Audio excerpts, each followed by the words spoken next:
Hello বন্ধুরা, তোমরা সবাই কেমন আছো? আজকে কিছু কথা বলার জন্য ভিডিওটা করছি। দেখো, আজকে অনেকগুলো বছর হয়ে গেল, প্রায় 8-10 বছর হয়ে গেল একা থাকতে। ছেলেকে নিয়ে একাই থাকি মায়ের কাছে, দুজনে আলাদাই থাকি। তো রিলস করি, তোমরা দেখো, সাপোর্ট করো, ভালোবাসা দাও অনেক আমাকে। তো তার জন্য অনেক অনেক ধন্যবাদ বন্ধুরা। কিন্তু জানো তো, আজকে তোমাদের সাথে একটা কথা শেয়ার করার জন্য ভিডিওটা করছি।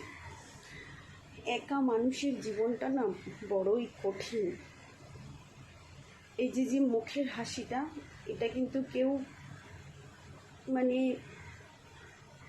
বুঝতে পারে না যে কেন মানুষ এত হাসি। আর বিশেষ করে যারা একা থাকে তারা হাসি কেন জানো? তারা এত খুশি থাকে কেন জানো? যাতে তাদের মনের ভিতরে যে কষ্টটা, সেটা যাতে সামনে না আসে, কেউ যাতে বুঝতে না পারে যে একা থাকা, একা লড়াই করে বাঁচা, নিজের ফ্যামিলিকে কি বলবো, একা নিজের ফ্যামিলিটাকে সামলানো কতটা যে টেনশান, কতটা যে কষ্ট, কতটা যে যন্ত্রণা, সেটা তারাই বোঝে যারা একা থাকে।